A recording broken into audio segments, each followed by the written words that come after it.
All right, Karate Kid Part 3. I had mentioned this before in these Karate Kid series of reviews that I had never really seen any of the Karate Kid movies other than the first one and the remake, but I remember nothing about the remake, so I might as well just never seen it. It's just so all these movies are new to me, and I gotta say, Karate Kid 3 is really bad. I forget which Rocky movie it is. It's been a while since I've seen the Rocky movies, but there's a Rocky movie that is not great. It's considered the downfall of the franchise because it's so silly and ridiculous and over the top. Now, granted, nowadays that movie has a following of fans who adore it.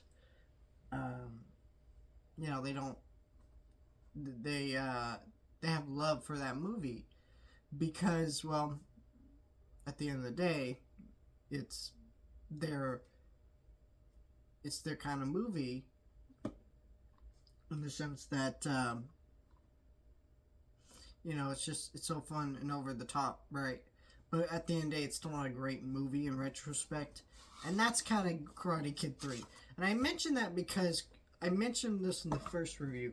The movie is directed. The first movie is directed by the director of the Karate Kid, not Karate Kid, of the first Rocky movie, I believe. And so the first two movies did a good job at keeping that heart and that emotional level to it.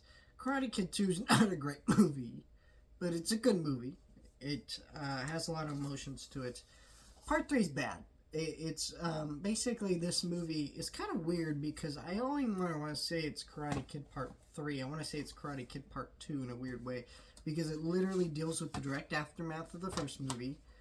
It's about Kreese and the guy who runs the Cobra Kai franchise coming in to get their revenge and take out Daniel once and for all. And it's very goofy. It's very cheesy. It's very ridiculous. Terry Silver is a character that people know from Cobra Kai, but he came from this movie. And he's so ridiculous and over the top. And he works for the Cobra Kai show. Because that's kind of stuff, that is a more cheesy kind of self-indulgent show, but up until for this point in the franchise, Karate Kid 3 was not like that. Also, Daniel's character is just kind of dumb. I mean, Terry's telling him to punch these things, metal boards, to like his knuckle bleeds, and he's still doing it, not questioning that he's manipulating him. It's just kind of these stupid things that go on throughout this movie, and it just has no heart to it. There's also just a lot going on in this movie. The love interest isn't interesting. It's also very weird how they dropped the love interest from the second one. It's like, oh, she's got their thing going on in Tokyo or whatever, and then dropped. And so I don't know. It just made for a movie that is not great overall. It's watchable. I could argue that it's still kind of entertaining if you really love the other Karate Kid movies, but it's still very cheesy, over the top, and not very good. And so yeah, that's Karate Kid Part 3. So yeah, I enjoy this franchise quite a bit overall. I think the first two movies are pretty solid.